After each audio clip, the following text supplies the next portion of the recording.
హల్లెలూయా! దేవునికి స్తోత్రం. సృష్టికర్త అయిన యేసుప్రభువారు పరిశుద్ధ గ్రంథం నుండి ఈరోజు మన కొరకు ఇస్తున్న వాగ్దానం సామెతల గ్రంథం 1వ అధ్యాయం 23వ వచనం. నా గద్దింపు విని తిరుగుడి, ఆలకించుడి. నా ఆత్మను మీ మీద కుమ్మరించుదును, నా ఉపదేశమును మీకు తెలిపెదను.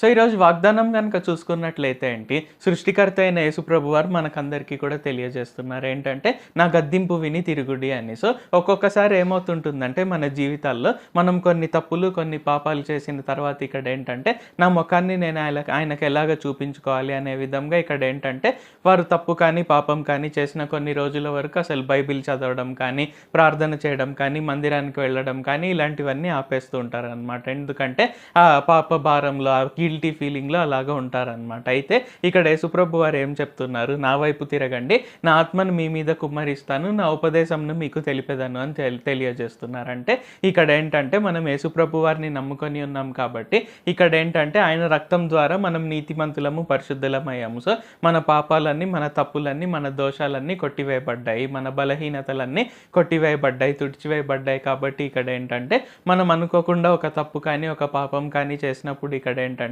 ఆయన మనల్ని విడిచేస్తారన్నట్లు కాదు. కానీ ఇక్కడ ఏంటంటే మనం ఆయన యొద్దకు వెళ్ళి ఇక్కడ ఆయన ఆత్మ కుమ్మరింపు ద్వారా మనం ఇంకా ఇక్కడ ఏంటంటే ఆయన ఉపదేశాన్ని మనం ఇంకా ఎక్కువగా తెలుసుకోవాలన్నమాట. సో ఆయన వాక్యాన్ని, ఆయన ఉపదేశంను మనం ఎక్కువగా తెలుసుకుంటే ఇక్కడ ఏంటంటే మనం ఆ తర్వాత పడిపోకుండా ఉంటాము, ఆ తర్వాత తప్పు కానీ, పాపం కానీ చేయకుండా ఉంటాము. కాబట్టి ఈ వాక్యం మీరు వింటున్నట్లయితే ఏంటంటే అనుకోకుండా ఎక్కడైనా తప్పు చేసినప్పుడు దేవునికి దూరంగా కాకుండా ఇంకా దగ్గరగా వెళ్ళండి, ఇంకా ఎక్కువగా వాక్యాన్ని చదవండి, ఇంకా ఎక్కువగా ఆయన నుండి ఉపదేశాన్ని పొందండి.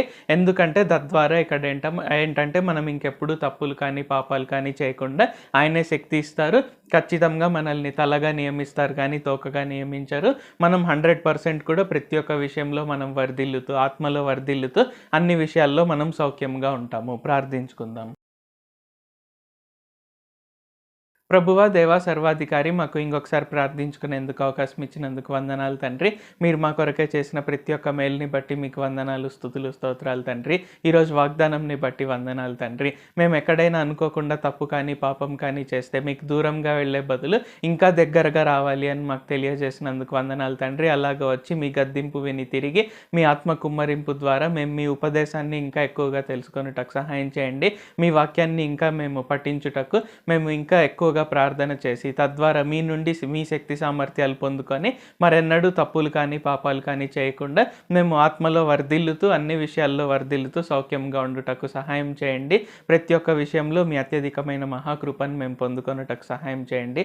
నజరేయుడైన సర్వశక్తి గల యేసుక్రీస్తు నామంలో ప్రార్థిస్తున్నాం తండ్రి. ఆమేన్. Thank you Jesus.